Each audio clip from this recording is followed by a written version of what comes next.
That's right, you're first. Yeah, we are. I put you first. Yeah, you did. Yeah, all right. Because Emma has to go. That's right.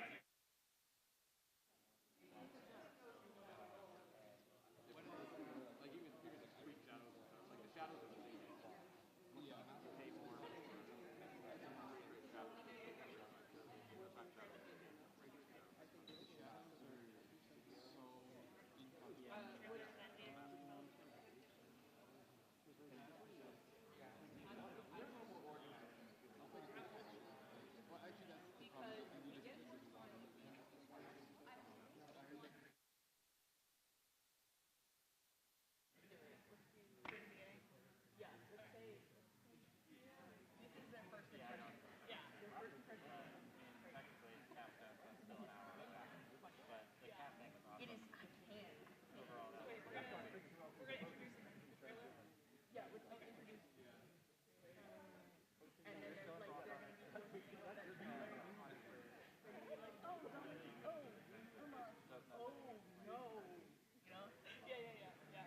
Oh, I'm gonna do it. It's gonna be. Boy, howdy. I'm getting old now. I look at you with my subway embarrassed. Hey, how's it going, Chase? Like, why can't I just like it's dramatic that like you can't see the awkward? Oh yeah. I know this. You were in a boat. I was in seven. Seven. What?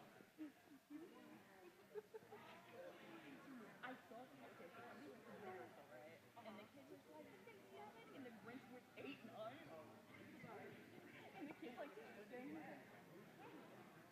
Hey, wait a minute, guys.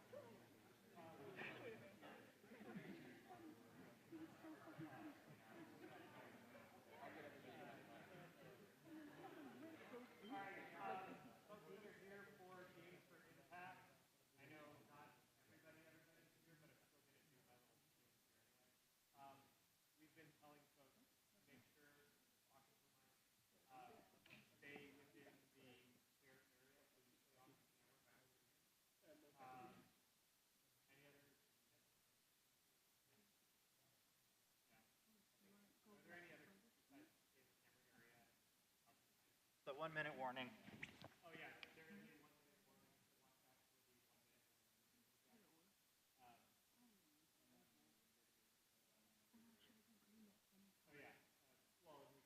Okay, yeah.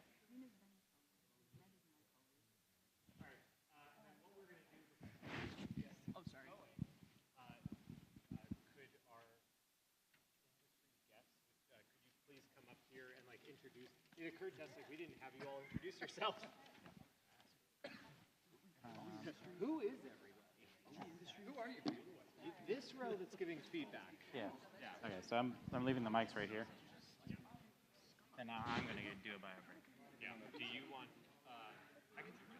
Well, if you want, I can do timing. Sure. How soon are you starting? Or I'm gonna do it after, and I'll give my like. okay, I can help with timing. Yeah.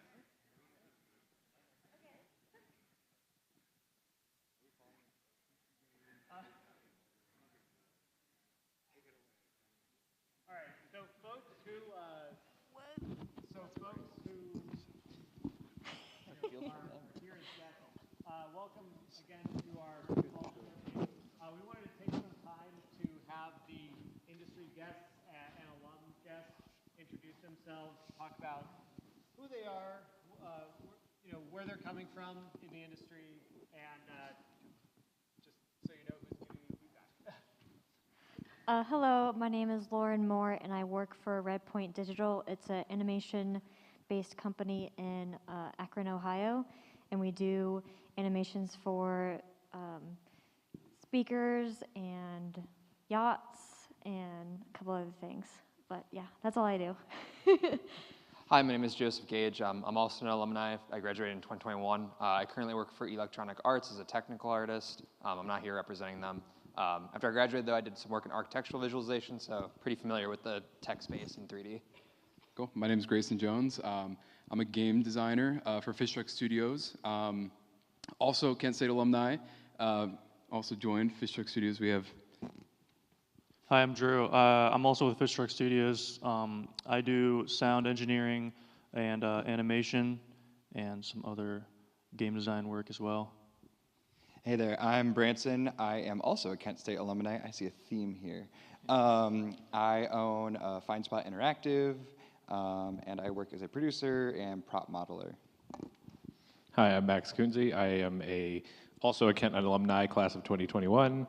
I am a contract game developer for mostly indie studios, and I also teach as an adjunct professor here. I'm Dave Hayward. I work with Lauren up at Red Point as well. I'm a motion designer. Most of the things, if you hear from me, it's going to be more motion and design based rather than pure game based. But so yeah, a lot of talented people up here. So you're getting some good feedback today. Hello. My name is Scott Sadie. I'm also a Kent State alumni, AGD. And I currently am teaching as an instructor at Kent State. And yeah, by trade, I do graphic design, I do 3D art, all kinds of like visual stuff. So yeah, very excited to see what you guys have today. So once again, thank you.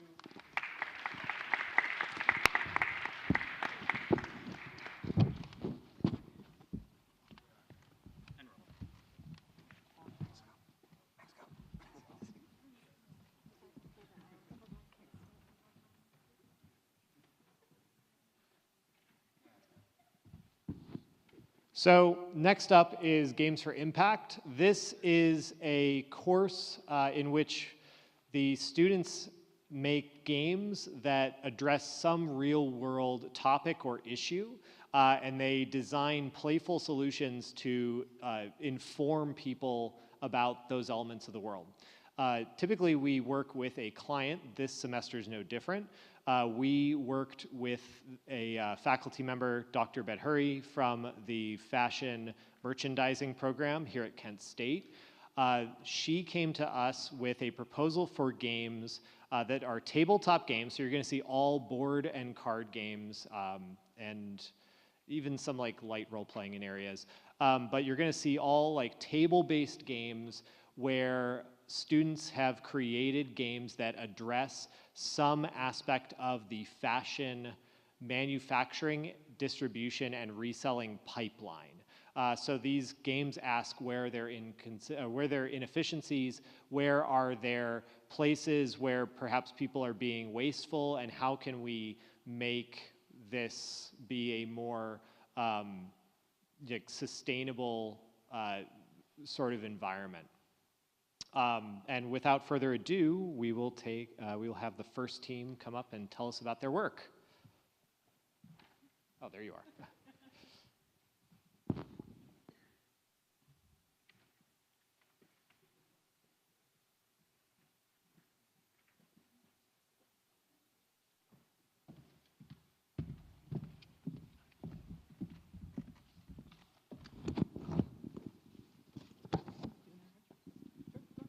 My name is Emma Bowden, and I was the producer for this game. Hi, my name is Dominique Miles. I was the artist for this game. A city like this isn't built for the weak. It's greasy, gritty, and will chew you up and spit you out with no mercy. You're no more than chewing gum on the sidewalk. It's the same city that leaves you wondering, how did this cotton even get into my shirt?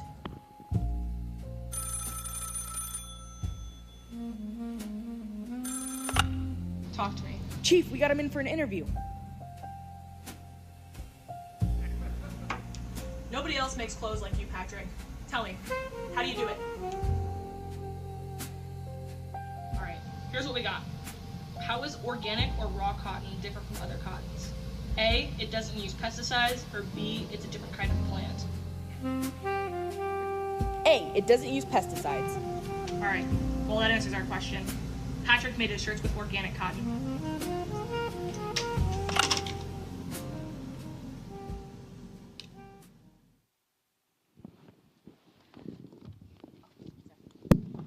All right, so this is Design Detectives. It is a 2 to 5 player game that's going to be played in a classroom setting. So one of the main things about Design Detectives is that it's got a really simple board. It's only got 4 different locations that players are going to be exploring. That way that they can focus on their investigations. So the way the game works is basically that there'll be 5 design pieces that are scattered around the board with 1 in the center. Players' goals are to go around the board and investigate these different areas. So they'll run into investigation spots where one person will pick up a card, ask a question regarding the fashion industry, and then if the person answers it correctly, then they either get to investigate the area on the board or what's underneath the player pieces. So we were heavily inspired by Clue and Clue Junior when we were creating these games. Yes. Okay, so then players will pick up a character piece, look underneath it, and then there's the piece of fabric that they're looking for. So when it came to our process, of course, we looked at Clue Junior. We looked at a lot of junior-style games. That way we could understand what exactly goes into helping children learn how to, do fashion and things like that. So we ended up researching a lot of games.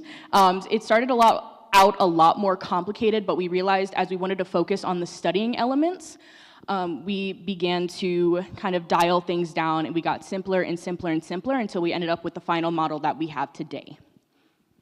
Yeah, so going back off of that on the research side of things, all of our learning is based in the research cards and the investigation questions. So all of these are 50-50 true or false questions where they talk about all kinds of things regarding sustainability and regarding fashion. We go into what clothes are made out of, so we talk about polyester versus cotton and that kind of thing. We talk about how you get rid of clothes, donating them, throwing them in the trash, what happens to them after that. Those kinds of things. We manipulated a lot of our questions to have it be where when they read the question out loud, they can decide based off of the options which one is correct. So if they are unfamiliar with the concepts, if they're unfamiliar with a lot of the things, we can have it where their guesswork is very solid and has a clear wrong answer so that kids aren't feeling left out by not knowing some of the concepts.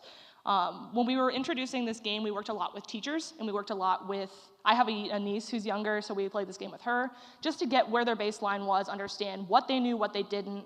And we also designed a player's dictionary, which has a couple of the basic terms like fast fashion, sustainability, those kinds of things, upcycling, to introduce these concepts without overwhelming them. Again, with playtesting, we worked with people who were familiar with the concepts of sustainability and fashion. We talked about fast fashion, and people who were unfamiliar with it, so that we could make sure that we could have a good baseline on what people understood, what people didn't, and then adjust our questions based on that. Yeah, so we brought a lot into our teacher's guide as well. So when we brought our teacher's guide in, we have a introduction of what our lesson would be to introduce this concept into classrooms. So breaking down sustainability, fast fashion, upcycling, those kinds of concepts so that players have a baseline before playing the game to get more of a bell ringer, and then the teacher can spring off with discussion questions that we also have in our teacher's guide to further build on the ideas of that aspect. So, yeah. And then we're opening it up for Q&A.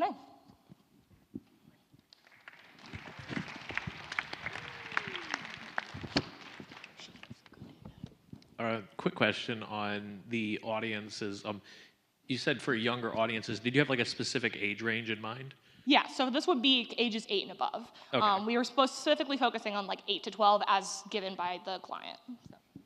And then follow up on that for like younger people, I know like 8-year-olds would probably be able to read fine, but have you considered also adding like pictures and stuff to go along, like for like, synthetic, you'd have like a picture of like a factory making the clothes and then cotton, Yeah, like so somebody... on our board design, we have, it's like you go around the system and each of them has, so we have like a factory, we have a trash plant, we have like those kinds of things. So we have those, if you want to jump off, because that's... Yeah. Additionally, we have a deduction card, so what students are going to be able to look at is different icons for cotton, polyester, shirt, et cetera, et cetera. So we do have visuals. That way we can even get audiences maybe as young as 6. All right, that's great. I really like the idea of the dictionary for all of this. I think that there's probably a lot of terms, even simple things that everyday people, even our age, might not know. So I think that that is a really good opportunity for learning, not only for children, but also preteens and adults. I don't have there's no negative there, it's just that. Thank you. You're welcome. Is there a way to win the game? Yeah, so we have the deduction cards where you're basically going around the board and you are given an attribute to look for, and under each of the player pieces there is the attribute there. So you ask those questions to figure out what it is, and on your turn you can guess and see what attribute was made by what designer with what item, and if you guess those correctly, you win. So. I noticed that in the beginning of this presentation you had 2 characters, and I see some paw prints along the edge. How much art have you done for the project already? Is there like a fully fledged game board with the characters and stuff? Yes, so the game board is complete. We also have all of our characters, and all of the characters are actually related somehow to the fashion. So we've got 5 different characters. There's Hugh, who teaches about color, Bertie McBride, a representative of like wedding industry. There's a houndstooth character, there's a Fret character, and there's one more who's just based off of an actual designer. So all of the art is done. Okay. I hope that answers the question. Yeah, what I would say is, like, for the presentation, I would have liked to see a little bit more of the art in it, and like maybe just showing the little extra bits, because we see them play testing, but like the other things when you were talking about the mechanics and stuff. Yeah. Yeah, I think Lauren makes a really good point here. And like with the intro video, it was funny. It kind of set the mood for like the game, and that's definitely something that I think you show that to anybody, they're gonna get a good laugh out of that. But when you're trying to like market this to teachers, if we're just going based off like the content in the presentation, it doesn't really do a good job of like communicating to the teacher like what they're sitting down, what they're playing, how that's engaging the students. And you did say that you put together like a teacher's guide, and maybe that goes more into detail on that. But when you're presenting it, I almost kind of want that synopsis. Like, I want to know what the board's going to look like. I want to know what the characters are. I want to know like their relation to the fashion industry and how those cards relate to getting to the end goal of winning the game. Okay, thank you.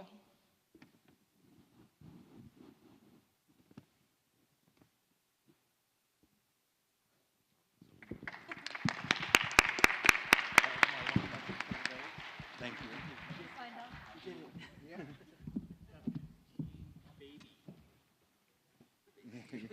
So all the teams are named either after D&D classes or members of the Saja Boys. Okay. Oh. Did you require that?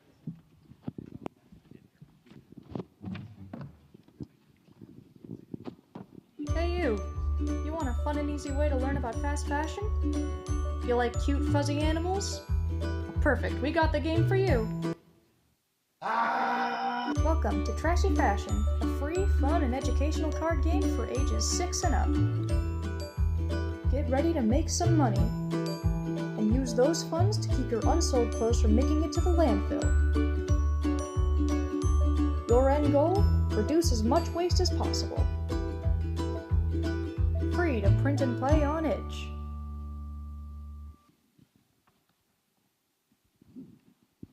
That's not us.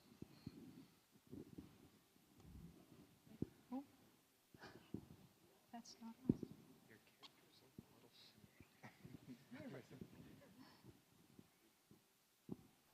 I promise we didn't plagiarize this. We have a game. It's somewhere. Yeah, I wonder why. we were inspired. Very inspired. Can you blame us?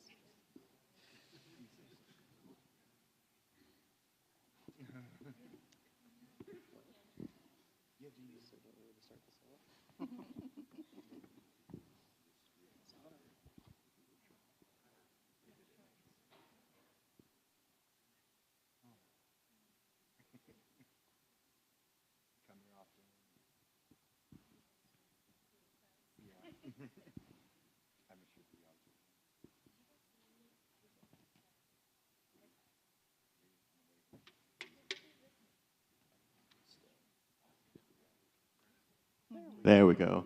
All right. I'm Clifford Gruwell. I was in charge of designing the itch page, writing, and some research. Hi, I'm Maeve Kennedy. I am a writer and an artist for the game. Hi, my name's Anna Selenko, and I was an artist for the game. Okay, so what is Trashy Fashion? This is a hand-drawn card-based business simulator game designed to simulate owning a shop on a very basic level and help to spread awareness about the amount of waste produced within the fashion industry. In the game, players get to run their own little shops and try to match their priced clothing cards with their unpriced demand cards to sell them. Whatever is left unsold in the round is moved to the in-transit truck and eventually ends up back in their landfills. So, the landfill is a major aspect of this game because they are a major source of waste. In about 1 year, about 92 million tons of waste is produced from clothing industries. And according to the U.S. Environmental Protection Agency, roughly 72 million tons of waste. 17 million tons of waste is produced by people simply discarding old clothes. While some get recycled, a lot of them end up in landfills. So we wanted to make sure that the gameplay reflected this. In the game, each player gets to run their own shop where you get to sell your clothes, and then the board is separated into in stock, in transit, and in waste. So once you put your clothes up for sale, they go into the transit, and then your leftover cards go into transit and then end up in the waste if they don't get sold. But you can buy waste reduction cards, such as recycle, repair, and relocate. Repair is the cheapest and lets you keep one unsold item in your shop. Recycle lets you return it back to the middle pile where all the clothing is picked out of. And relocate lets you move it to an opponent's landfill. All right. So we were informed during our very first playtest that the game felt really rushed and just unfun in general. So we decided to add a few new elements to try and make it better in the version of wildcards. Currently, we have 2 wildcards in our game, with those being moths and price adjustment cards. Moths is a major drawback to the players. When you draw this card, it's supposed to simulate that moths have infested your most recent shipment of clothing, and they have eaten holes through everything, which effectively makes them unsellable, so you have to move them directly to your landfill without getting paid. Price adjustments can go either way, depending on which one you draw. They will have the clothing icon on the card with a ×2 or divided by 2 sign on it, indicating if they're worth double or half the amount, and they affect every player for that round.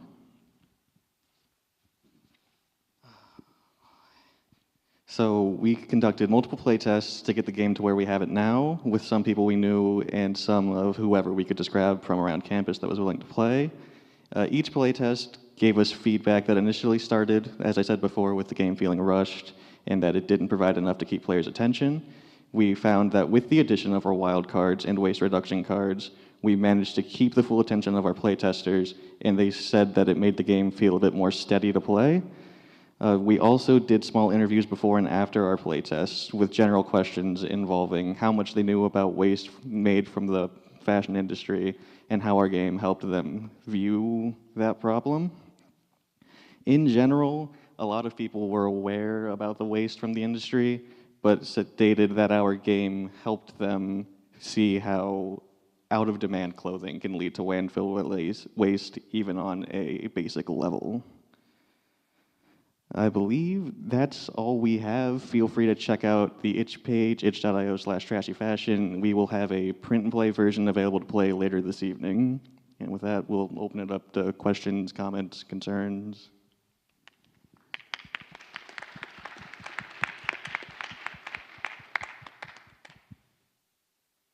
So the whole goal for the game is to produce the least amount of waste in your landfill. Yep. So do each of the or the people that are playing get their own little board that says in my shop, in transit, and in the landfill? Yes, they do. Okay. Because what I was wondering is, like, how do you keep track of how much landfill is in everybody's everybody's landfill, I guess. Yeah. Each player gets a little mini board for each of the 3 like steps of the process, Okay. where you can visually see your clothing cards clutter up whatever section they're in. So you can see all of your clothing cards collect in the store, and then all of them collectively get moved into the dump. What have you guys, you yourselves, taken inspiration from your own game, I guess? It was originally a sort of like as a business simulator game. We were thinking along the lines of Monopoly, but on a much simpler level, where it's a simple sort of matching card game. Like it's like a mix of Go Fish and Monopoly, supposedly. And then you guys also had money. I saw that like they had like coins that they were using. So do you have like your own money system, or do people have to have change to be able to like play? It's our own kind of money system. It's on each clothing card. That some of the clothing cards have price amounts on them, like shirts are worth $5, and then when they match with the unpriced cards that we call the demand cards, that's how they get paid. Okay. That's about all we've got so far for that. Okay. That's all I have. Yeah, I would like to, in general, see some more of this artwork to kind of see where you're going with it all. And I kind of wanted to touch upon a point that you kind of mentioned that a lot of people felt maybe it was a little boring or slow at first. Have you thought anything about like asymmetrical starting points? Like each player has a different ability to start with that gives them an advantage over someone else, and vice versa. It's where it's still balanced, but they have different superpowers, if you will. We have not thought of anything like that, but that's a good idea. We will take that into consideration moving forward with this game. So I thank think you. that sounds like a lot of fun for a potential expansion down the line, adding like some kind of character card that modifies how you play. Yeah, it could be something like they have a faster truck, or they get more money per shirt, or something like that. Yeah. They live in like a busy area.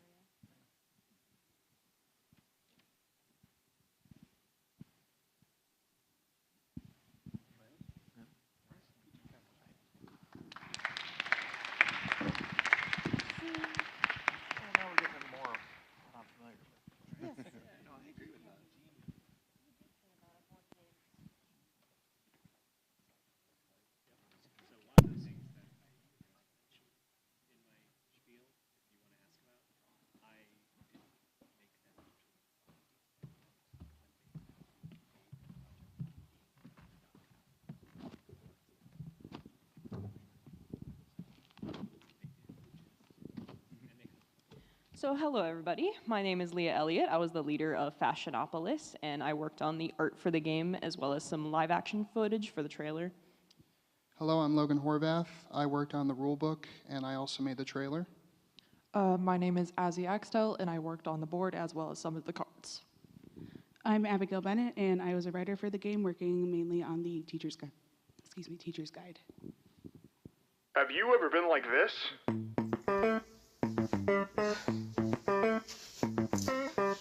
I'm so bored. Are you bored, Leo? I'm just tired of games like Monopoly and Una.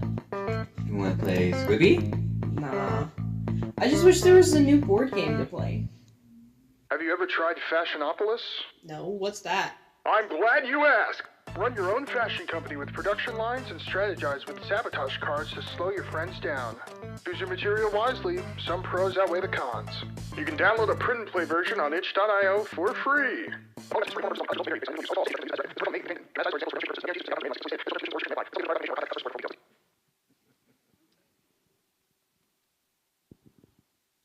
So Fashionopolis is a strategy-based game that teaches kids 6 and up more about the systems of the fashion industry, namely the systems that cotton and polyester go through before production and how the environment can affect competition within the market.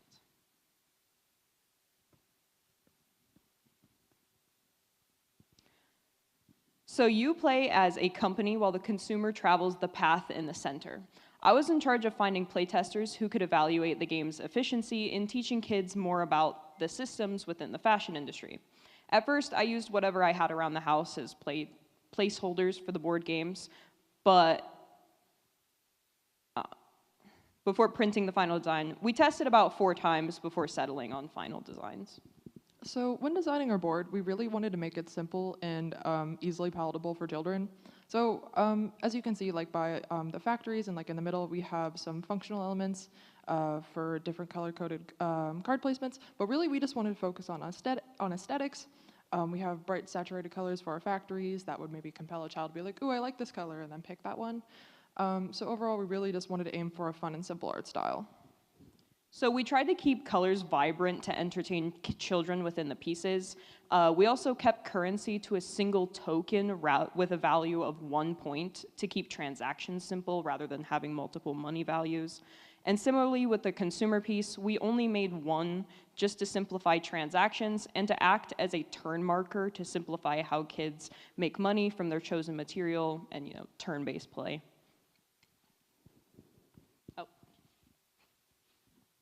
Resource cards are the first stage of production lines and can be bought for either 5 or 3 tokens. When designing the resource cards, we needed cotton to be more expensive to parallel the real world, as cotton is a more valued material compared to polyester, which is lower quality. So production cards are the final stage of production lines and only work with a resource card of the same material. This is to mimic how the industry needs resources prior to actually producing. I kept the white and purple colors consistent between materials so kids could recognize patterns and associate them together. So when making our sabotage cards, again, we wanted it to just be really simple and understandable. So we actually, for like the wash card in particular, we initially were gonna make like a washing machine, but then we're like, no, so we're gonna do a wave. That was my decision. I'm just like, this is more straightforward, this is more understandable for children. So it washes away the other sabotages. And for the pollution and the sunlight cards, they're more based off of like real world examples, because pollution damages cotton fields and sunlight damages polyester. And just for the skip card, we took inspiration from Uno. So the questionnaires were insanely helpful in cutting confusing content that may have distracted kids from the learning goals. Playtesters gave many good ideas, such as wash cards and keeping the sabotage cards in play rather than removing them at the end of each round, which helped make the game more concise. Overall, we went through 3 different prototypes before we settled on a version that both a teacher and student could understand. For the teacher's guide, we wanted to make sure the game was still playable with 1 box in a large group. We accomplished this in a way that further outlines our learning objectives and purpose by having the group split into 4 and treating these groups as individual companies that vote on choices. We also chose to explain our sabotages so we could outline some pros and cons of each fabric and explain their real-world relevance.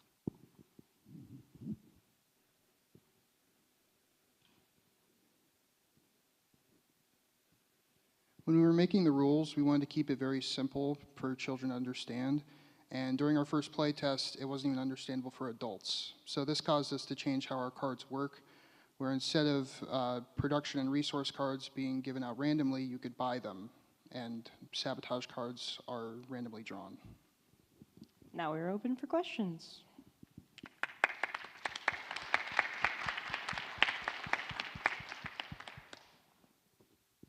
How do you win?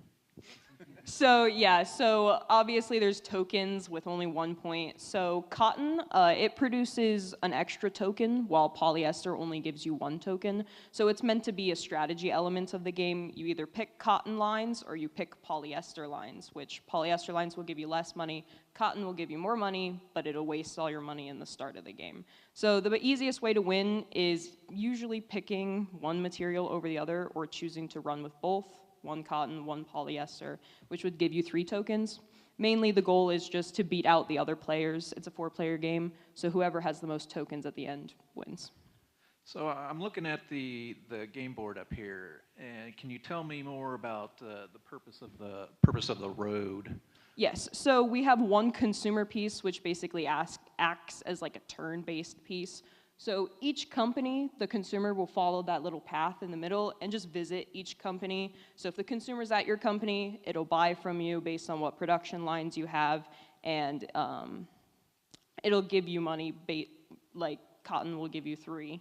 if you have cotton and polyester, but you'll get 4 if you have 2 cotton lines. So it's about strategy, figuring out which lines you're willing to do, but then are you willing to spend all your money at the start? So. You mentioned it's for kids. About what age group are you looking at? About 6 and up. I think for kids who are at the 6 mark, it would be a little confusing. So we tried to keep it like with pattern recognition, like having white for cotton, having purple for the polyester. So kids can be like, okay, I need both of these cards in order to make money. So even if they're not super successful, at least they're learning how to play the game. I think the thing that I'm having a little bit hard time understanding, because this is supposed to be showing the bad side of the fast fashion industry, I'm assuming, correct? We don't really touch too much on like fast fashion. Okay. It's more so just to teach about competition within the market, like going up against other players, so going up against other companies in that sense. Okay, so that kind of clears up the I guess the thing that was going on in my head is like, what if they choose polyester and they win? Like that's not good. Right, yeah. So polyester, its main benefits is it's cheaper. So you can instantly start polyester production lines, but if someone saves up to do cotton production lines, they're going to make more money in the long run. Okay. It's meant to showcase like real world competition and real world situations within the market. Okay, thank you. Yeah, so Dave and Lauren asked great questions, by the way. This kind of sets up for mine. So if this is a game about more business side, you said that there is a strategy in which you can choose to do polyester and cash in on money early, you know, to make money early, or you can save to do cotton, which has a long-term strategy. Is there any like shared spaces that like a company could go for first and kind of take that off the board? Like if we're teaching about competition, I almost kind of want to incentivize like the students or the players to start thinking about like rare like resources, right? Resources that are going to run out that they can get an advantage of. Like that's why they would want to go polyester, so they can purchase up things that, you know, the other players then can't get, that are deciding to go with the long-term strategy.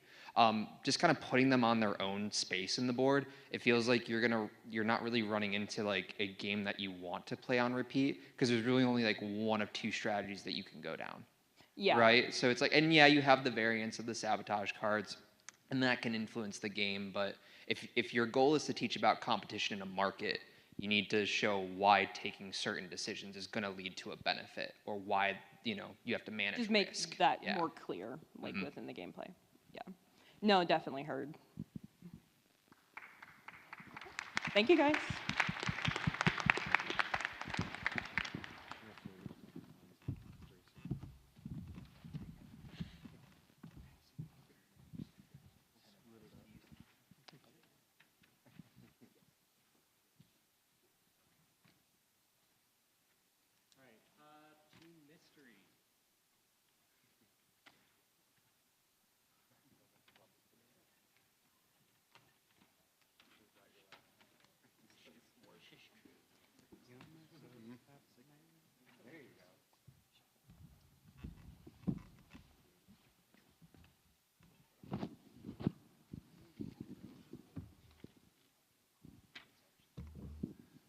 My name is Alex Richards, and I was the writer for the game. I am Liz Vassbinder, and I was the artist for the game. Welcome to Fast Fashion, the game that gives you a tiny introduction into how our clothes are made in the fashion industry through matching cards. Each player goes through 5 different rounds matching a different process, material, and product card each round depending on their color and shape on the card. Link cards are played to alter gameplay. There is a reverse card that changes the game's direction, a skip turn card that skips the player next to you, a nothing card that is a placeholder in your deck, and then a swap your deck card that makes you discard your entire deck. Play Fast Fashion today. Yeah, so basically for Prototype in 1 and 2, we really just wanted to focus on research for the fashion industry for the cards, and really just like kind of focus on like the processes and like really just get a core concept down for like play testing. And so, yeah, for that, the first play test showed really good game flow. We did have to fix like minor things, including like fixing the discard pile because there was a little confusion whether or not they needed to draw before they discard or discard before they draw. Just simple things like that we needed to fix. And then that second play test was very smooth in gameplay. The only thing that they said with the link cards, they were too many and they all just kind of did nothing. So they really wanted to change them and make them a little bit more juicy. And then the art sketches were made for the second prototype, and the playtesters really liked those.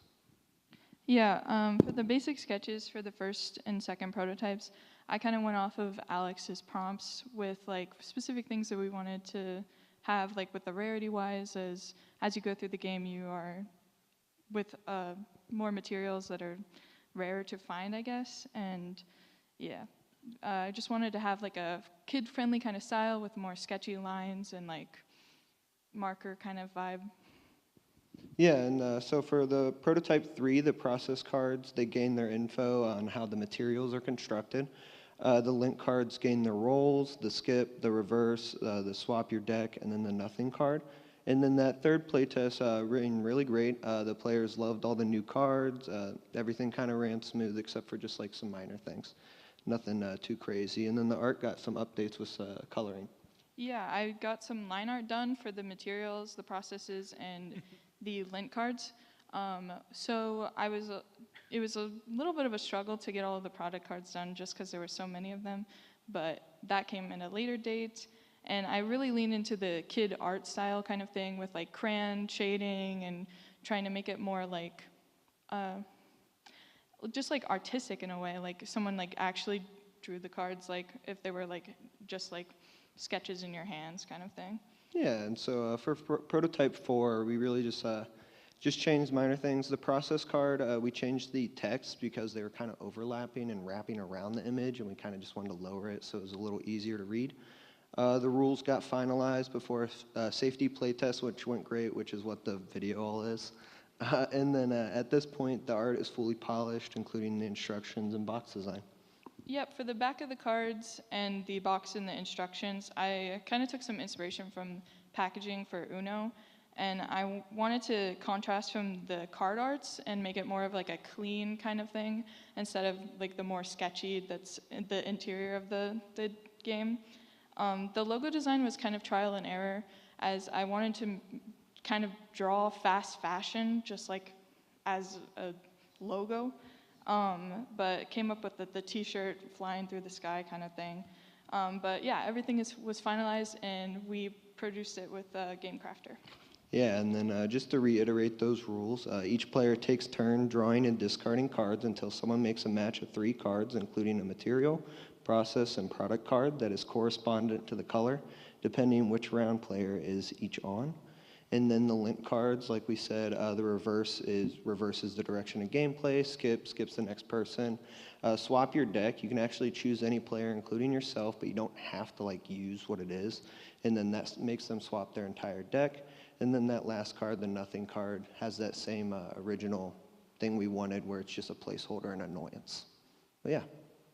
We designed everything with the classroom in mind, and we wanted to teach kids where their clothes really do come from. And from the feedback of our playtesters, they were telling us that it kind of made them feel more aware and likely to make better choices when it comes to like what clothes they're buying and stuff like that. And we just want to encourage people in the classroom, especially to think critically from materials to processes to products. And we hope that our game empowers the young players to make thoughtful choices and inspire sustainability in the classroom.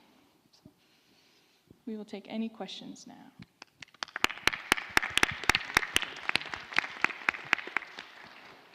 So you mentioned prototyping the game and getting it to Game Crafter. What considerations did you make to try to keep the price down? And did you have a final estimate for how much it would cost you versus how much you'd sell it? The final cost came out to like $30, and like I think that was the limit, right? Yeah, so it came out to like just around there, like a little less, I believe. I don't remember the exact number off the top of my head, but we did hit the mark. And then, so like it was never really an issue. Like the cards kind of just were cheap. Same with the box and instructions. That's all it comes with. So. So yeah.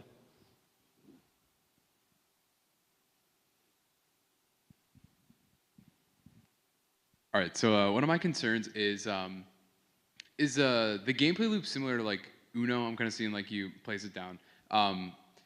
So if I were to play this game, I'll be honest, I'm not gonna read what the materials are. So what do you do, or I guess, do you incentivize the player to actually like read the card to, I guess, win the game, or is it just like by, I see a color, I put it So down? yeah, that was like a thought of mine, like making it. So that's why only like one of the cards out of the 3 things have like real information. Like the material is just a material. Same with like the product is just a product, and then the process is really where the information is.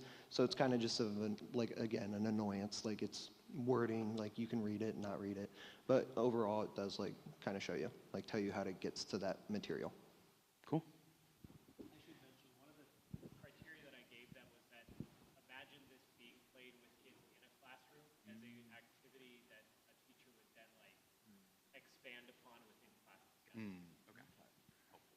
That clears up a lot. Thank you for that. Something I really like about what you guys have made is I feel like it's a really good mesh of game design and art. I think that it is a really good, like the art that you guys have made for this is really good. Like especially like the exploded version of like the box design, the rules, all of that. Like I really appreciate it. Seeing the iterations of the art was also really cool, and I think you guys landed on a really good final kind of look for it. I guess one of my questions is, if you were to kind of push it further, where do you think you would go, either in terms of art or gameplay? Yeah, sure. Well, for the art, I kind of wish that I was able to do more product cards. I feel like having more different like processes, like product cards and stuff like that would have been like, to make the game more fun, probably a little easier as well, because it is kind of difficult to get some matches sometimes with the rounds, depending on how many cards there are. I would have liked to be able to draw some more things, but honestly, it kind of felt like if we kept adding stuff, that it would have been a little too much for the kids. So that's why we went with what we did. One of the things for feedback that I would say is maybe, I don't know if this has it in your game where they finish let's say they got the 3 cards that they were looking for, maybe they get to display what item they got to make or what item they made and have ownership of like, I was able to make a cotton clothing or something. So that is like part of the point of like the product cards. So like all the cotton like product cards are like mainly made out of cotton. So like there's t-shirts, underwear, socks, like jeans, like normal stuff that you make out of cotton. Same with like polyester, linen, the other ones that we use, nylon, and then I believe it was silk. Mm-hmm. And then, so yeah, we use all those, and then all the products to that are like mainly used for those materials. Okay.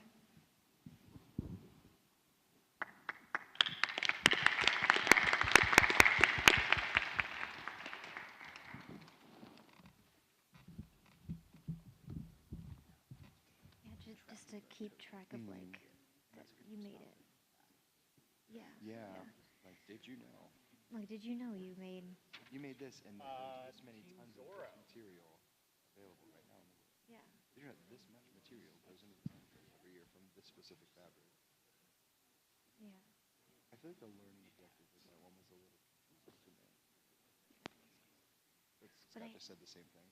He just verbatim said the same things. What's the message you're trying to do there?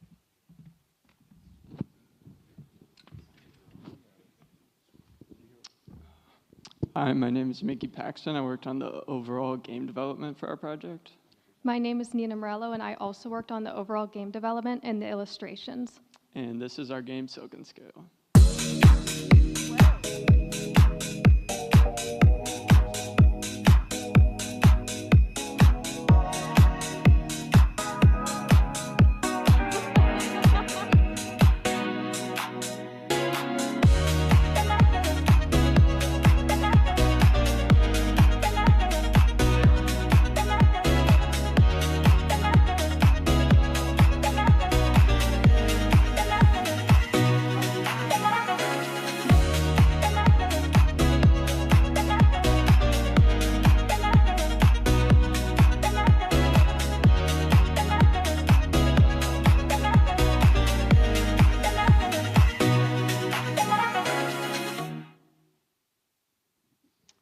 Silk and Scale is a board game about building your own business in the competitive fashion industry. Our client provided us with a design brief that covered fashion-related topics to base our game off of. The brief gave us a starting point for how we could approach topics such as system thinking, labor, and interconnections. System thinking is at the very center of Silk and Scale. There were many different kinds of systems described in the design brief. However, instead of focusing on one specific kind of system, we decided to make a game that would let players create their own. Our intention isn't to explain the fashion industry to our players, but to create a means for them to freely explore and craft systems. Playing the game walks you through gathering the necessary components to bring a fashion item to market. We put an emphasis on the larger process behind a single item while also answering questions previously asked during the client meeting, such as who's making it or where does it come from. Silk and Scale gives its players all the tools they need to formulate their own opinions, which will push them to think about the broader impact of their everyday choices. The information and sources provided by the design brief were extremely helpful in our research. We were instructed to create a game that would teach its players how the fashion industry works as a system that is a connected network of processes, people, and resources. My project pitch described a game that would focus on the people involved in the fashion industry and how they connect to form a system. We selected what we thought would be the most important occupations to feature in our game and created a set of characters based on these jobs, each with a unique mechanic reflective of their work. The article Industrialization, Labor and Life from our design brief gave us the idea to include seamstresses and machines and made us consider how production would vary based on who or what was making the item. To represent how systems function within the fashion industry, we decided to base Silk and Scale's gameplay on interconnections. It is a game that focuses on the inner workings of the system within the fashion system. Anna Justice, in her TED Talk, System Thinkings 101, said it perfectly. Systems are everywhere and they exist at various scales. We used our playtest as a tool to target specific issues we had while developing Silk and Scale and to get feedback on our overall game. Our playtesters helped us confirm the gameplay was supportive of our message. One playtester said, "It gave me a better understanding of how many clothes are produced and made me think about where they come from, who's making them, and how often they end up discarded or in landfills. I am now more inclined to think before I buy." In response to the guidebook and character design, a playtester said it also was cool that it even mentioned that every designer is different in the tutorial, inspiring us to think about the who.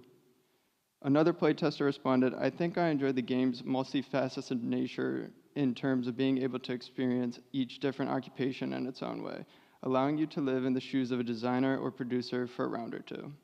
They had a lot of positive comments about the team building mechanic. When asked what their favorite aspect of the game was, a playtester replied, "Probably the amount of different combinations that can happen during the game, and the different results that can yield based on those combinations." Silk and Scale's gameplay focuses on creating your own well-balanced, functional system through team building as the core mechanic. Players will build and manage their own fashion house to compete in the market, the final destination. You will travel the free roam board to recruit new characters for your team, which means that you're free to build your business in any way you'd like. There are 4 spots on the board where you can pick up cards. Once all players have entered the market, you may begin the final point count. The player with the highest amount of points wins. We made sure to make every character look and play differently whilst keeping certain aspects of them consistent. Our character system highlights the trade-offs in the fashion industry. We wanted to emphasize the individual as a part of the system. The 7 character types all play an important part in running your fashion house. Owners are a core character. That is you. They own the fashion house and make staffing decisions. Designers are a core character. They design the clothing your fashion house will be selling. Every designer is different, but they are all worth more points than producers. A higher quality design is a higher quality product. Producers are a core character. They are in charge of making the clothes and quality control. A designer's high quality design may not become a high quality product when handed off to the producer. Producers manage all your seamstresses and/or machines. Seamstresses are a common character that boost quality. The number of seamstress cards you own by the end of the game will be multiplied by the value of your designer, their points. Machines are a common character that boost speed. They quickly sell clothing that is cheap. Sacrificing quality will reward you with speed to seek out more points. Retailers are a rare character that will sell your clothing. They boost overall market value by giving you a hefty amount of points. Logistic managers are rare characters that transport goods to the market. They will give you a large speed boost by adding to your dice roll every round.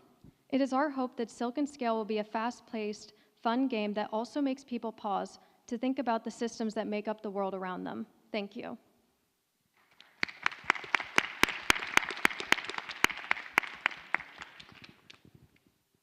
One of the main things that I'm interested in is I saw that you had multiple designers, multiple logistics, multiple seamstresses, all of that stuff. Do the players get to choose who they want on their team, or do they just draw a card and that's the person they get? They just draw a card and that's who they get. Okay, so it's definitely chance-based, based on Yes. the game of chance. Yeah. Okay. But in terms of the trailer, though, that was awesome. Thank It definitely was like, I want to play this game. Sign me up. Especially when it was revealed, like the actual spaces are the measuring tape. It's amazing. Yeah, I think that I would just have to play it to be able to see how it plays. But in terms of like kid playing, what age group does this game live in? 6 years and older. Okay. And were you able to play test with a young group or not? Not that young, but around like 10 to 13. And did they get it, or did they? Oh, yeah. Okay. That's all I have. Yeah, it is hard to critique board games and not play them. But with that being said, the trailer was amazing. The art, the style that you guys kind of hit with this game feels really awesome, and I am excited to play it. Again, like I can only critique it so much with what I see. I wonder if chance is the right way to go about a lot of these mechanics. There are games. There's a game that I play called Eschaton. It's a board game where there is a chance-based element to where you pull from a deck, but you can get modifiers that allow you to look at more cards from the deck and pick between like 3 or 4 cards for what you want.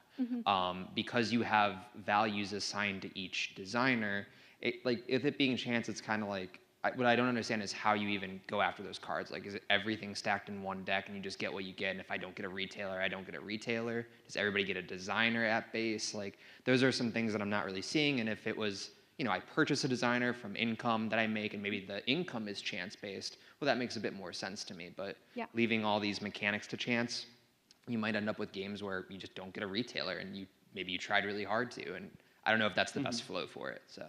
We added, you can't see it right now, but some chance cards. Since the cards aren't hidden, there are a few that are like you can swap your designer with another player, so that's how you can actually get someone with more points. Okay, then maybe like a screenshot of that in your presentation to show like how the board is laid out with all the cards included might help. Yeah. Hey, real quick, another, to mitigate some of that chance based on draws, a mechanic I see sometimes is that they make the draw like a Hold'em layout, like a Texas Hold'em layout, where maybe you take 3 cards from the top of the deck, put them face up next to the draw deck, and then you have a choice of either to do the face up ones or a face down one. That's super cool. Cool. Yeah, I was gonna say, first of all, I think the art was awesome. I think I recognized one of the outfits. Are these inspired by Kent student outfits? Actually, no. I just kind of No? made them up. Whoa. Okay, there's Yeah, I one. I saw one of our Kent fashion people went to like some, I don't know, like a very high honor thing with their outfit, and had like that like cage thing on the side, and that was like similar to what I saw there, and I was just curious if it was inspired by fashion students' work. No, it wasn't, but I'd like to see that. Yeah, no, cool.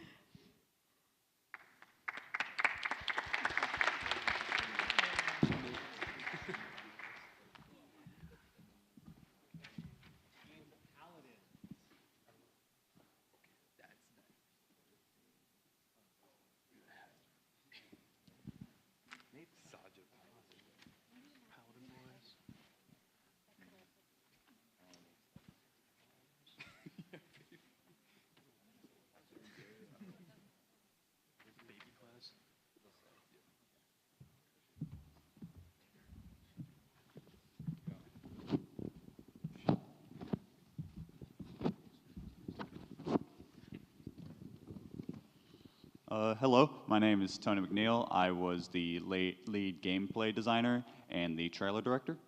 I'm Tyler McGrew. I helped out with some of the art and the gameplay. My name is Ella Mack. I worked on the art. I'm Jonah Howell. I did prototyping and game crafter. I'm Cameron Willis, and I worked on the playtesting and some of the cards. My name's Alexander Hepner, and I worked on the game design. Did she say she was going to show up today? She said she was going to be here, and we got this new game to play. Hey guys! I wanted to play the game with my friends, but I didn't even consider what I was wearing. I think I need a glow up.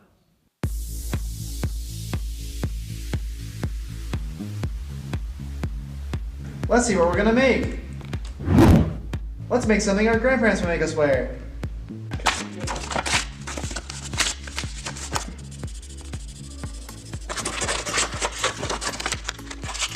How does this look? I don't know. Let's see. Oh, that looks lovely on you. What about streetwear? Actually, you can't use scissors this round. Aw, dang it.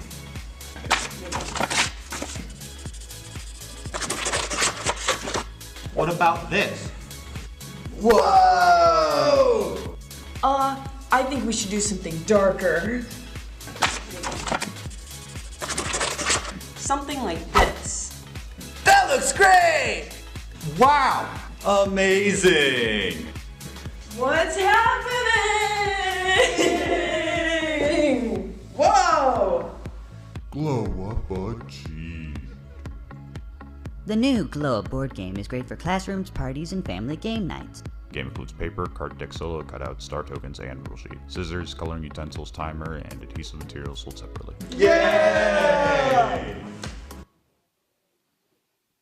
All right, swinging right into pre-production. We wanted to make a game based around these arts and crafts games that you see, and we wanted to teach students about the clothes making industry by having them make clothes. We wanted to emphasize player freedom and self-expression, and we achieve this by doing a simple game loop with easy rules and goals, the goal being obtain 3 star tokens by each player voting you the best outfit. We wanted to keep our rules, our trend cards realistic, and we wanted to have our interaction cards, we call them mishap cards, balanced. Our first review with our reviewer said we had a bunch of wacky trend cards, so we had to ditch a lot of those, and we had to focus our mishap cards to be more balanced. Moving into the education side, we really wanted to emphasize recycling with our concept through the use of the gameplay. We wanted to make sure our players had the agency to reuse their materials in between rounds and push that you can reuse your clothes. You don't have to get rid of them if you don't wear them anymore. You can repurpose them, and any outfit can be used in any other sorts of way. We wanted to simulate real-world industry accidents with some of our mishap cards, like scissor shortages or warehouse fires, et cetera, to help bridge that gap for players. And then for the art, we decided to base it off of items like quilts, which are very stitched together with a lot of different patterns. So we show this in our trend and mishap cards, which have the different patterns and colors. This is used to differentiate not only the cards, but also for our teacher's guide. We have 2 different kinds of mishap cards that are differentiated with the colors and patterns. And this is also used for accessibility reasons. So when it came to play testing, we found our trend cards with the over-the-top themes took too long. So grounding them more in reality helped game flow as well as enforce the educational component of the game. We also ended up introducing drawing, which allowed players to get their designs across clearer and much quicker.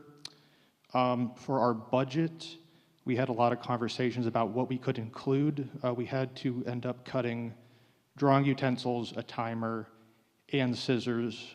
Everything else is included in the box, including up to 24 different pieces of paper for materials.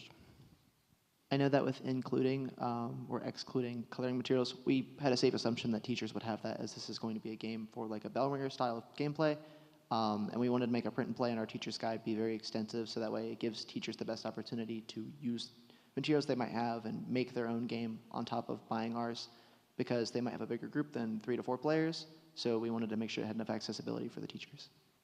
And now we open it up to Q&A.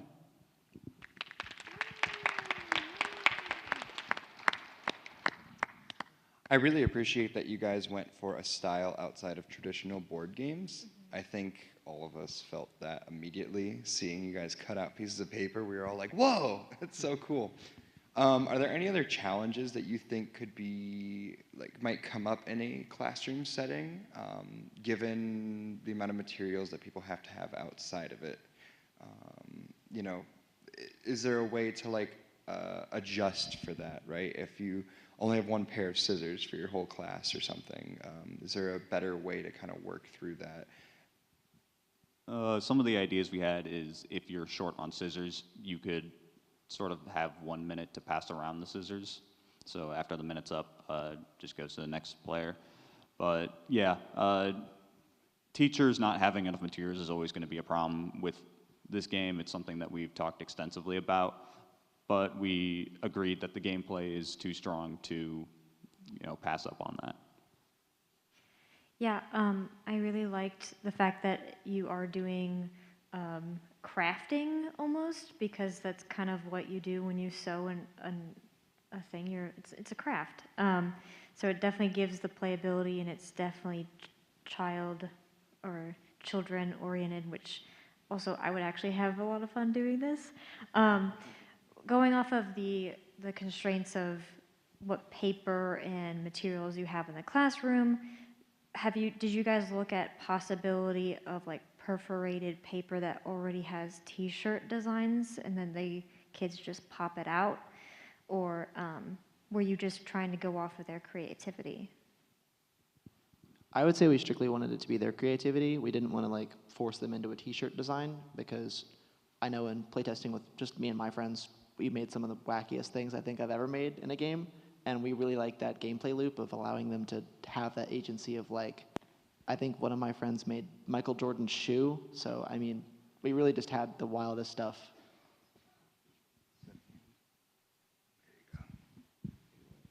Kind of going off of that point, just regarding some of the prompts that you'd get in the game, because you mentioned, Tyler, that you wanted to encourage reusing and just reusing some clothing items that you probably made in past rounds. Are there certain cards you can draw, certain prompts where maybe you can only force someone to use something they've made in previous rounds, or generally just kind of it's just up to your own discretion whether you want to use something or if you want to make something new each round? Because I feel like that's not coming through, at least from what I understand of the encouraging to reuse stuff. Yeah, so we have cards that limit players' ability to use new paper, or they have to scrap their old paper. Going a bit into the design of that, in terms of targeting, we want to make it so that only either the player in the lead gets targeted with the negative effects, or everybody at the table gets targeted, just to not target the person in last. Yeah. As far as pushing the recycling, there is systems in the game within the rules that push that. The person with the most excess paper at the end gets a bonus star, to incentivize players to maintain as much extra product as they can and not just waste paper. With the way that you said that some materials aren't included, are the templates for the people included in the board game? Yes, they are. Okay. You can find that on our itch page with the star tokens, the templates, etc.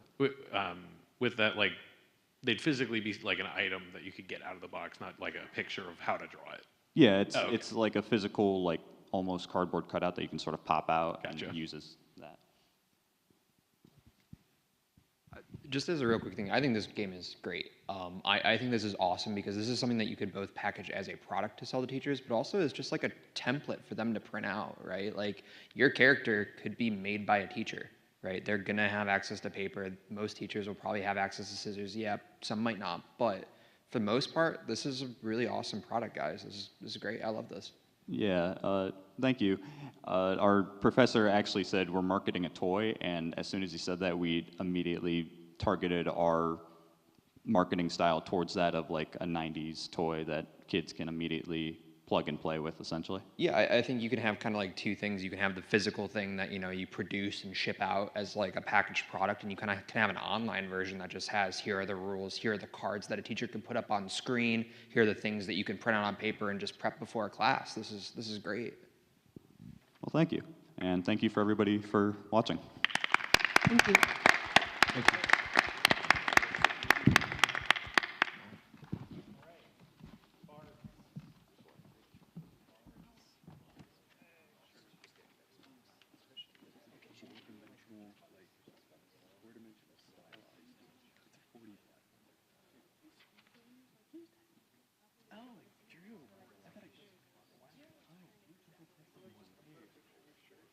Now you're following me in my showcase. Right.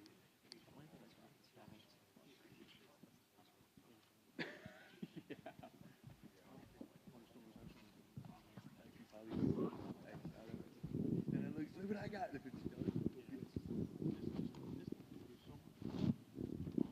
Dude.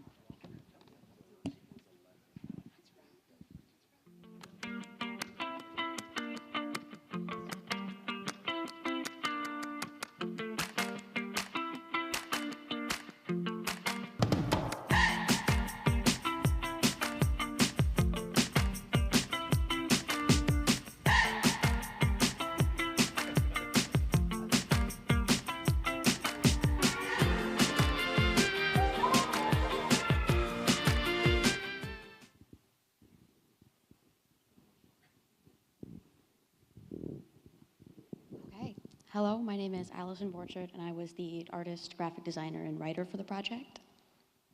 I'm Isaiah Carter, and I was an artist and a writer. Hi, my name is Ace Moffler, and I was an artist and a writer. I'm Luke Mangieri, and I was an artist and a writer.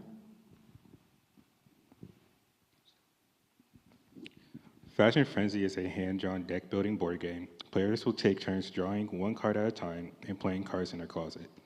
Over the course of the game, players will have the opportunity to donate or discard cards into the thrift pile. This gives other players the opportunity to swap out items from their closet and overall encourages them to make the most eco-friendly choices. Cards drawn from the thrift are worth an additional 2 eco points. The goal of the game is to build the most sustainable closet worth the most amount of eco points. The game also introduces Frenzy cards, which act as a wild cards and may force players to take certain actions. The game contains two separate card types. There are clothing cards, which exist simultaneously across the store and thrift piles, as well as Frenzy cards. In total, there are 64 clothing cards with 16 shirts, pants, shoes, and accessories, which is indicated on the top left corner of the card. These icons can also correspond with its placement on the closet. Each clothing card is assigned a point value based on the provided attributes of reusability, material, and production quality. Something that was really important for us with this game was the learning goals and the classroom aspect of it. The learning goals of this game revolve mostly around the fact that the fashion industry is a system which involves products, people, and resources all working together. It highlights the impact of the individual in this system and emphasizes the ways in which people can make more informed choices about what they purchase. The 3 different attributes on the cards work to support this. Each is assigned its own individual point value, which add up to form the total eco points that the card is worth. This encourages players to notice how each attribute individually affects the whole across multiple different types of cards across the categories. Another emphasis of this cycle comes from the thrift store mechanic that we have. Thrifted items are worth more points. They're worth +2, which encourages reusability among the players. It also allows all drawn cards to permanently remain in play, which shows players that just because you get rid of an item of clothing, it doesn't just disappear into the void. Something happens to that, and it's important to take that into consideration. To make sure that all the information was accurate across the cards and applicable to the real world, we did a lot of research into the environmental impacts of different materials and production methods, and kept a running information document over the course of production. This assisted also in the development of the corresponding teacher's guide for better use in the classroom. We also did a lot of play testing with this, and it changed significantly over the course of the process. With the first playtest, it was just not usable or understandable. The rules didn't make sense. So we had to make a lot of adjustments with that kind of thing. With the second playtest, the rules were more solid, but they lacked engagement. We found this out specifically with an audience of one of our members, like younger cousins and stuff, which was the correct target age group, which really helped. With this, we were able to, our original idea was to have a hand of cards. We were able to change this to draw one card at a time to keep it moving faster, as well as a brighter color palette. The third playtest that we did was the most useful in terms of mechanics and graphics and everything like that. This is where we added the star values for individual attributes to kind of put that aspect. We established color palettes, which increased the cohesion across design elements, as well as some other stuff like that, as in these 2 tiers of the closet that we had to distinguish between regular items from the store and thrifted to keep track of points more easily. Thrifted, I'm so sorry. Frenzy cards, we had more negative frenzy cards. They really liked the ones that had you discard items to keep more spontaneity and keep the game maybe going longer as well. We also have, you can see kind of the development of the graphics as influenced by the playtest that we had. We also, for the point values, we thought about adding tokens, but wanted to keep in mind the classroom aspect and things maybe getting lost. But overall, the playtests were very helpful for us. And I believe that is about it.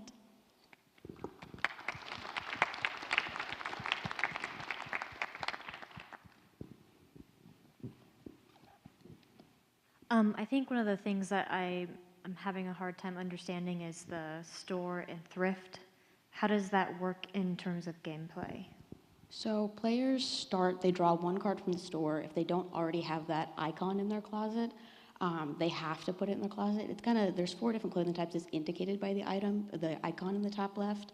If they don't have it, they have to put it in their closet. If they already have that specific type, they can then either put the new card into the thrift or swap out the one that they have, and then that'll kind of initiate the thrift in play, and then the thrift pile will act as kind of an extra store deck, so you could choose between the 2. Okay, so as is everything stacked up in the thrift, or is it kind of all laid out so that people can choose? Can people choose oh, I actually need this item from the thrift, or is it not like that? Yeah, so cards are placed, the discarded cards are placed face up in the thrift. And so you can kind of see, oh, do I need that? Is that beneficial for me? Yes, I can grab it and swap something else out for that, and then that'll keep it. It's only the top card can be chosen. So it's once that card is replaced by another one, it's not available until the one on top is drawn. Okay. And then how does the swap mechanic work? Can people just do the swap, or do they have to roll, or do they have a card that says you can swap items? So on each turn, you can choose to pick, usually if there's no items in the thrift, the store. If there is either the store deck or if there is items in the thrift, players can just choose to do that instead if they need it or if it's beneficial. Okay. I have a quick question. So I'm assuming there's the best possible outcome that you could build with the clothes, right? Is there a meta build, you could say?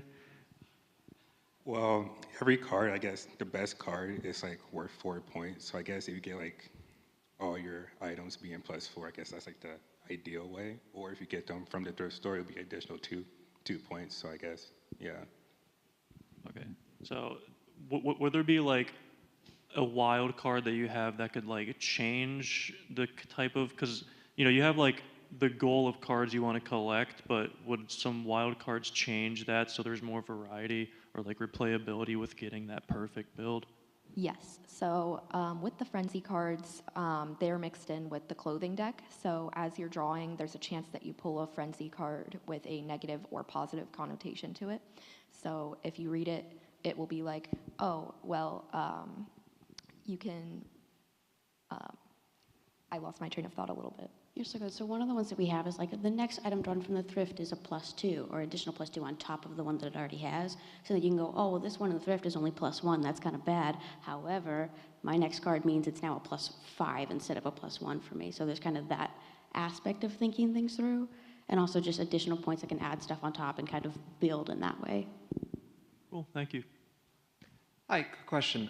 So is there a timer on the, so I understand that there is a point system and that the player with the highest points wins, but what's kind of the timer on the game? Where does the game kind of go into that early to mid to late? So how it ends is once every single player has all 4 categories of their closet filled, then there will be one final round in which there's an opportunity to like kind of draw one more time and maybe switch something out if there's the opportunity, and after that it's done. Okay, awesome. Yeah, and just overall in the presentation, I really liked how you emphasized what in the playtests helped you all. Like, and I love it when groups don't shy away from the bad that happens early on. That's why we have playtests, and that's why you did 5 of them, which is awesome. Yeah, the card iteration was really good. I loved the visual design. It communicated a lot, and it also gave a lot of information. So, really well done. Thank you.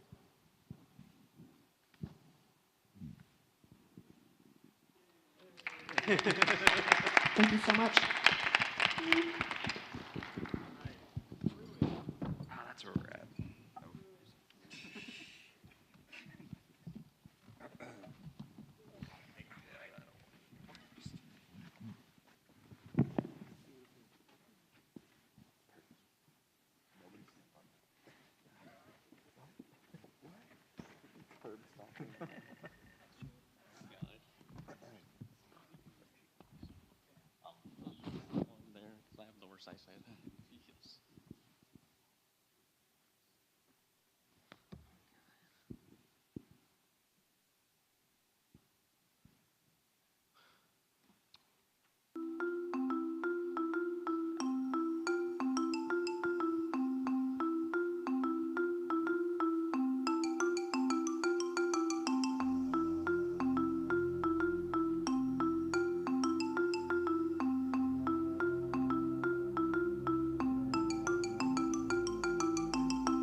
So we are Fashion Quest. I am Cole Browning.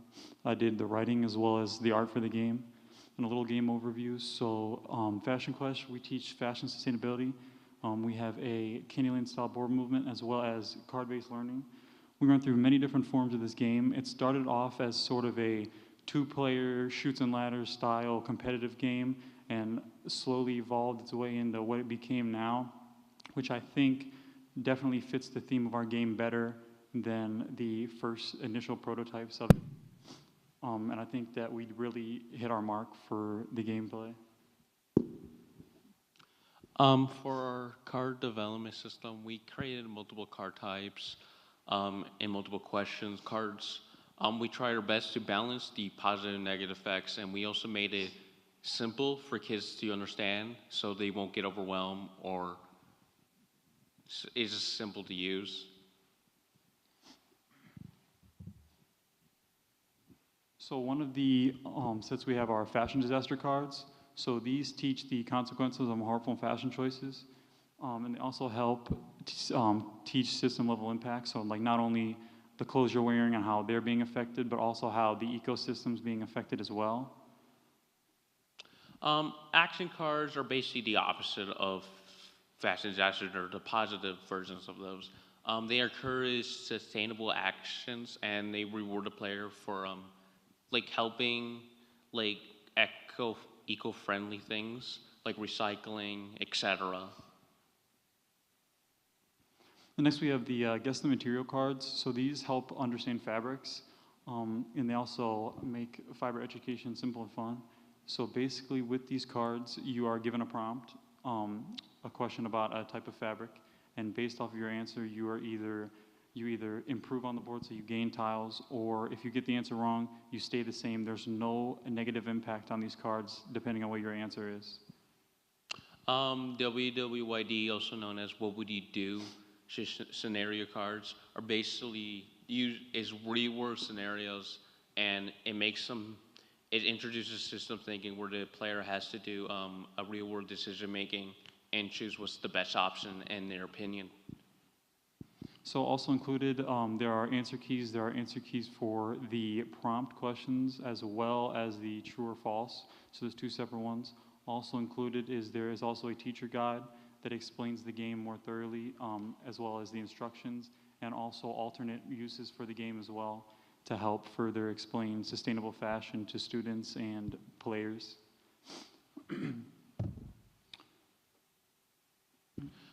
So the art style and aesthetics, basically, we try to make it simple as and not over simulated. We did like a bright pastel palette, bubble letter fonts, constant shadows, and outlines. We didn't really want to make it overly simulated because we thought more of kids, if we want them to pay more attention to. So for the final game package, included is we have a printable board for the game, as well as the cards and sets, as well as the different rule books and the educator materials. Everything is prepared. For the future, we plan on expanding our card sets. We plan on adding more, as well as more tiles for the board. Anything you want to add to this? Yeah, that's what we have. We open for questions now.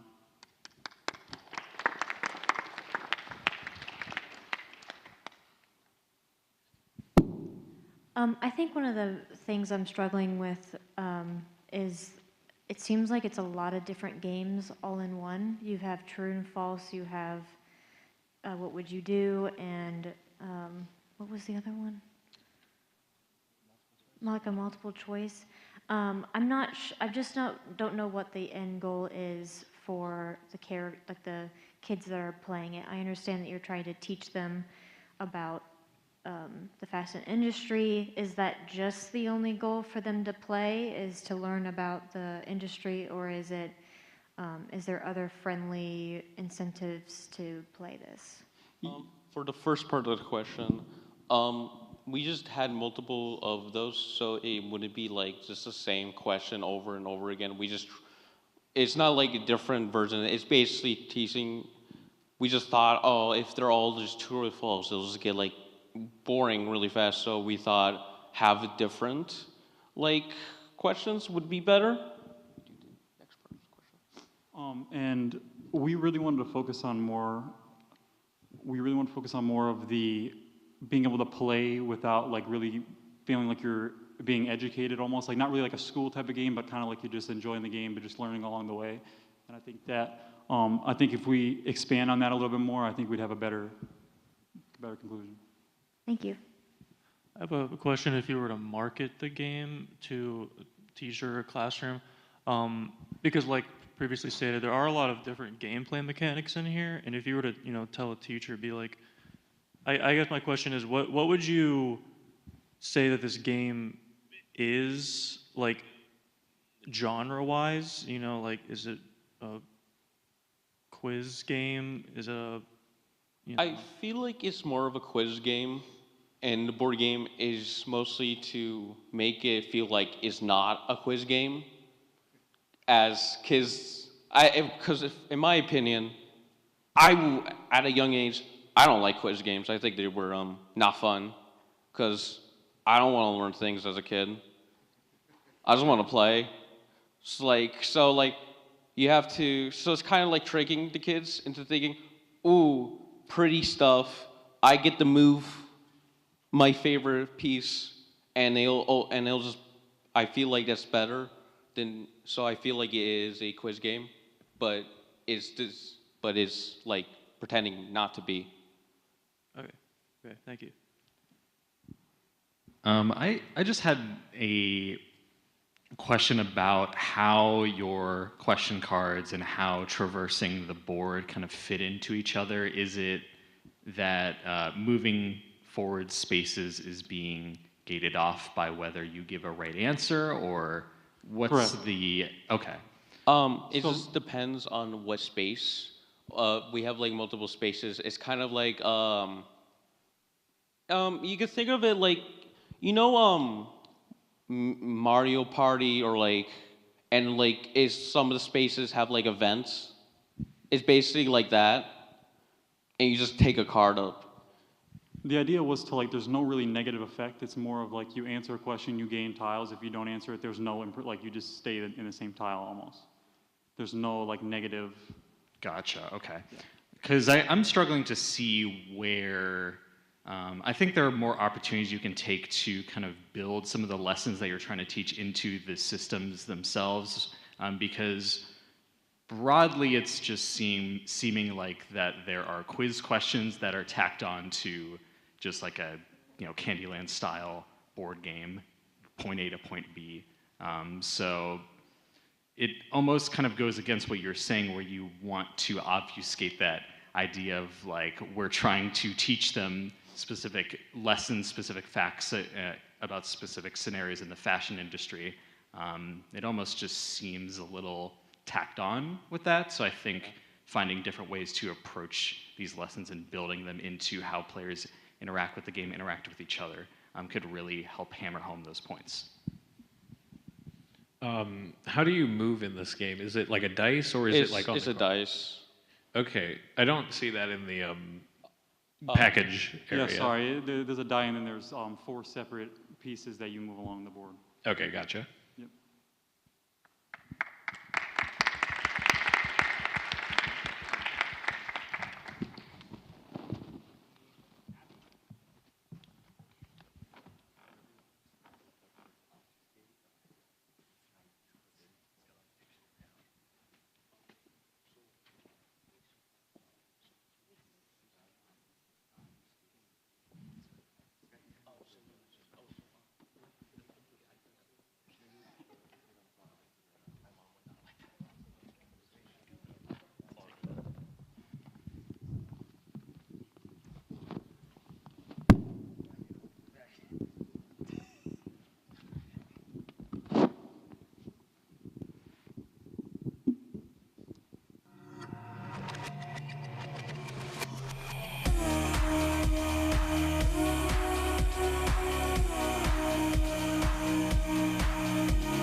All right, I'm Austin Thornton. I was the project lead and graphic designer. I'm Aaron Gatson. I made the teacher's guide and I did the rules for the game. I'm Logan Hunter. I did the character design. I'm Sean O'Connor, and I worked on the combat design.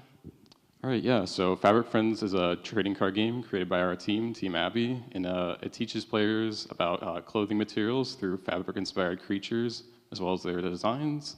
It plays like a classic trading card game, so it has fast one-on-one battles, and the goal is to reduce the opponent's creatures and win using well-planned strategy in addition to your material cards.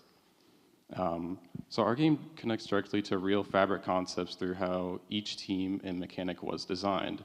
Players learn resource management by handling their lint in addition to their material cards. It teaches planning and efficient decision making. And material cards mirror real fabric effects through washing, repairing, treating clothes, and are each reflected through gameplay stats and their effects. For example, warm wash shows how warm water cleans by loosening dirt, but can stress materials. Wash up represents cleaning clothes and how it restores HP and shows that care and maintenance helps things last longer. And with our stitch up mechanic, it shows how players can combine fabrics with their creatures to create, players will learn how combining fabrics can strengthen a creature just like stitching clothes in real life. Next, how do you play the game is you'll start in the preliminary phase. So you have a coin toss and the winner will go first. Both players will then draw 5 cards and set 1 to active. And then players are going to take turns drawing, placing lint in addition to attacking. You use creature cards to battle, and you can also participate in the stitch-up mechanic to upgrade your creatures to a stronger one, and you'll win by getting 3 KOs total. For the character design, I made up a list of materials that are used to make fabrics and researched them. I based the creatures by what the fabrics and common clothes are made from. Polystyrene being based off of ground nesty bees that make cellophane substance like polyester. The stitch-up cards like pollen, I wanted to bring the characteristics of the two creatures into one like a fusion. Pollen still having a bee body from polystyrene, but still has a cape like Linnax. I leaned heavily on the queen bee aspect of the design. So each creature has their own unique moveset that falls into one of three classes, being the red deck, the blue deck, and the purple deck. Part of what we wanted to accomplish was to create a sense of balance that tied into the moveset designs. As such, the red deck is heavily focused on being offense-oriented, involving a ton of dice rolls, but having high link costs. The blue deck is heavily focused on being defensive, consisting of many moves that either block damage or reduce it. And lastly, the purple deck is reserved for higher tiered creatures who have higher HP and much better moves than the other decks. Yeah, so going on to graphic design, the card colors will help players instantly understand the type. So if you have a red and blue card, that's going to be your main creatures. Green is for your material or support cards. And then purple is the stitch-up evolutions. And lastly, gray is your lint cards. The designs match each creature's fabric theme, plus their team color. We also created a playmat for the online version of the game, and this shows where each color and card type is going to go. We also have icons next to moves for clarity and readability. And the visual language was meant to make the game easy to learn just by glancing at the cards or just by the board. And yeah, so the game's available on itch.io if you'd like to do the print and play version. You can also check it out on the Steam Workshop if you guys have Tabletop Simulator. Everything you saw today is playable right now. And we thank you guys for listening, and we appreciate any feedback, critiques, or questions at this time.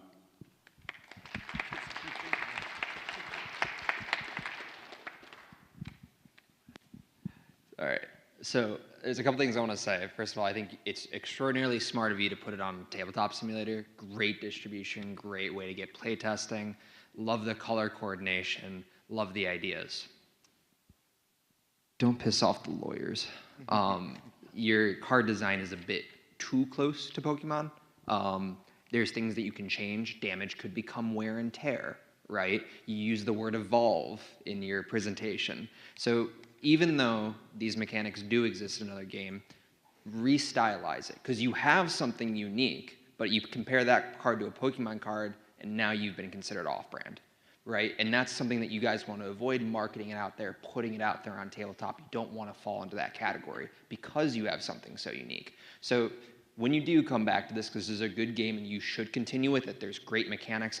I'm a huge card game buff. I definitely will be playing this because I love card games. But do think about the design because you don't want to get into that battle and it's not worth it. Gotcha, yeah. With the stitch-up mechanic, like that's why we named it that way, because it's like, oh, you're combining the creature and then you're combining the material card to basically just make something new. And I thought stitch-up worked really well because it's just like you're making something like completely different, basically. Oh yeah, yeah. The whole like naming it Stitch Up, it's still being an evolution. That all is fine. I'm more talking about the visual design of the card is very one-to-one. The use of HP, the use of damage, those are things that are going to get you in trouble. Right, gotcha. Okay, appreciate that. Thank you.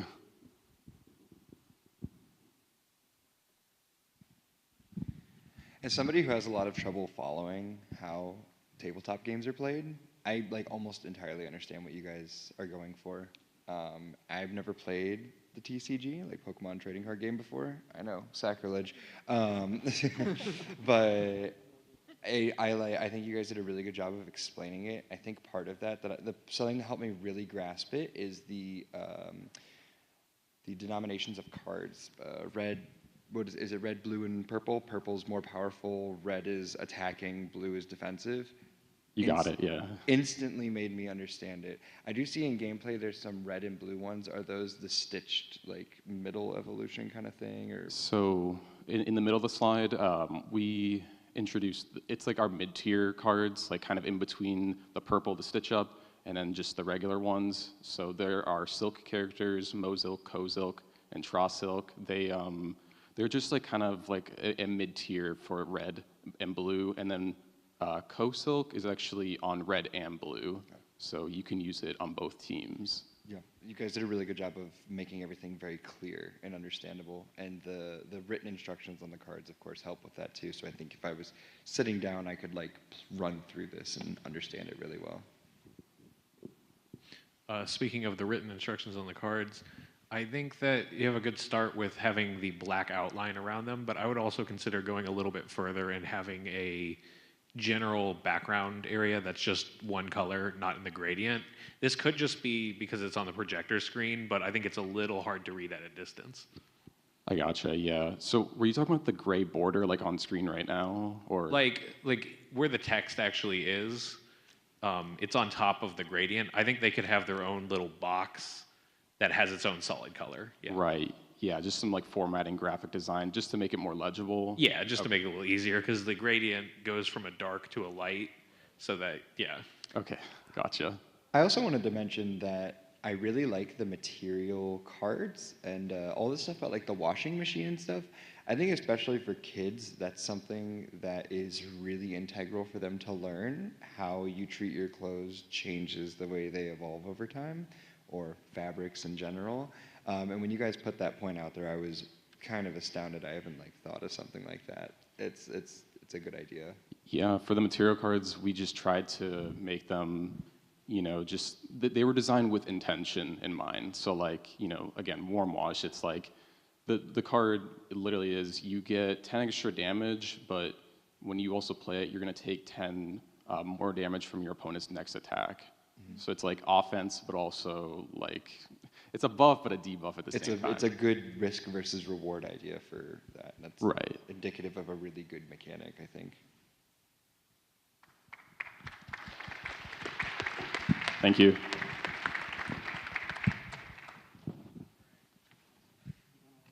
Oh my god, the music. I was saying, I hope some of them were live when that song was written. That's not 2006. 2006? Unregistered Hypercam? Yeah. The song. That song's from like 2007. Also, they're not bad.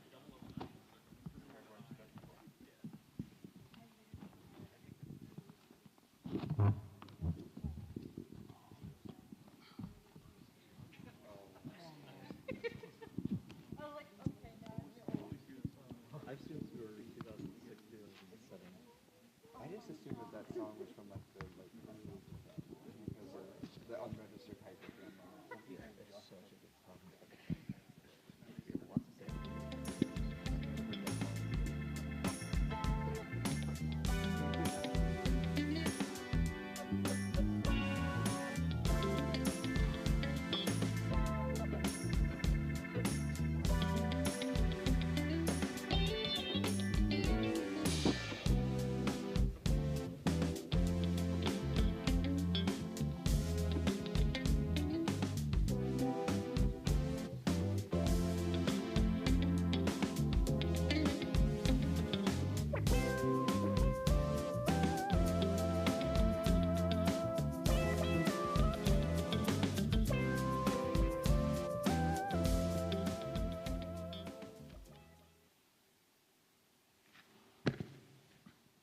Hi, I'm Danny Berkey. I'm the project lead and game designer for FadFight. I'm Riley Schaefer. I worked as a writer. I'm Desiree Jones. I'm the graphic designer. I'm Alex Block, and I did the artwork and some of the card graphics. FadFight is a turn-based card game in which players operate their own fashion business and they manage product lines. Each player will be able to influence the direction of the narrative of each round through the use of different card types. You're trying to be the best company with the best fashion at the end of the year, going through time as fashion progresses. The main goal of the game is to accrue the most points within 3 rounds.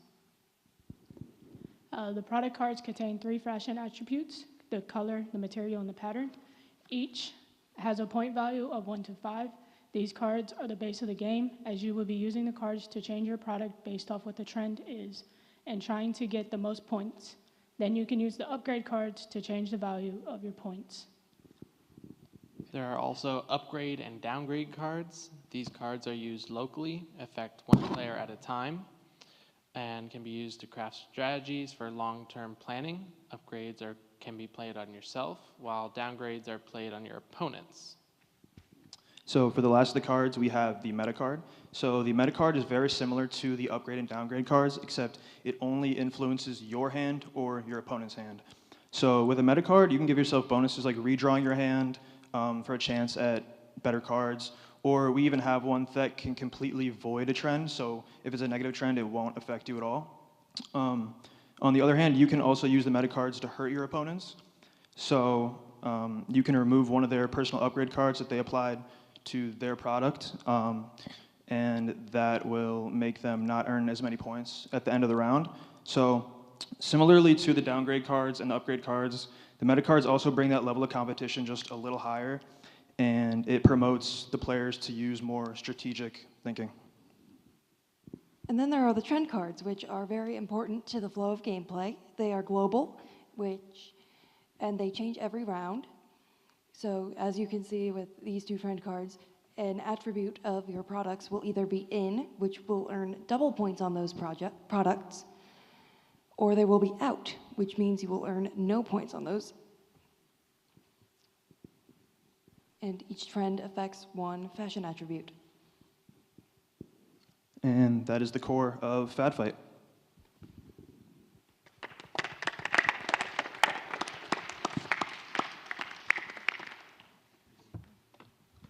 Just real quick, I just wanted to mention that I really like how is it every round that the trend changes up and down?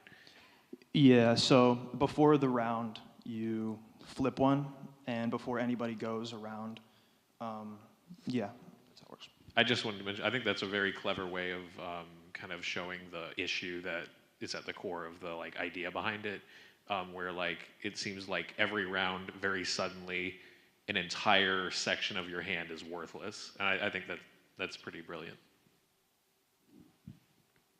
Yeah, I think you got some good mechanics going on here. I just had a comment on some of the design choices. You could help some of these things pop by, I was looking at the draw 3 cards and the draw 2 cards.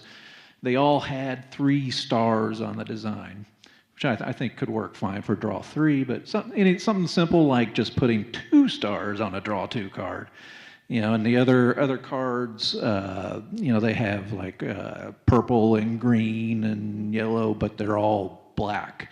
If you just change the color of the text, and just some simple design things like that can help make these cards pop a little bit more.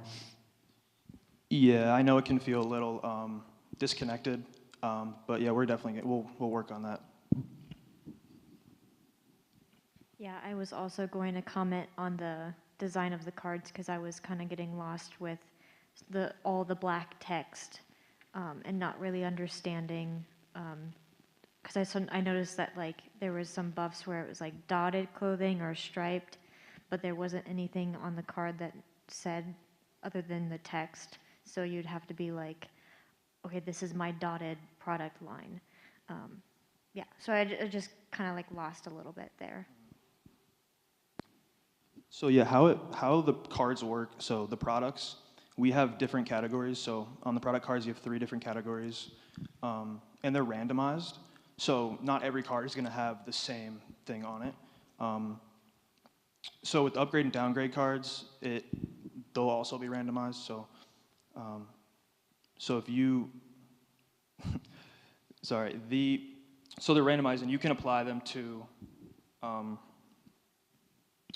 You can apply them to the cards that the product cards that actually have that on it. Okay. So. Oh, okay.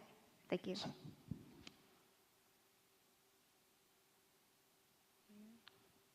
Ideally, in the future, that issue would be mitigated with a visual overhaul, which would be nice. Yes, I think a visual overhaul would be helpful, especially if kids that are 6 that are playing this, they're probably wanting something a little more punchy in the face, but good. But good. Don't punch kids in the face. Don't punch them in the face.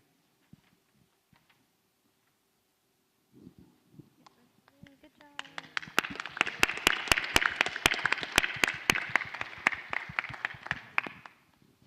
All right. That was game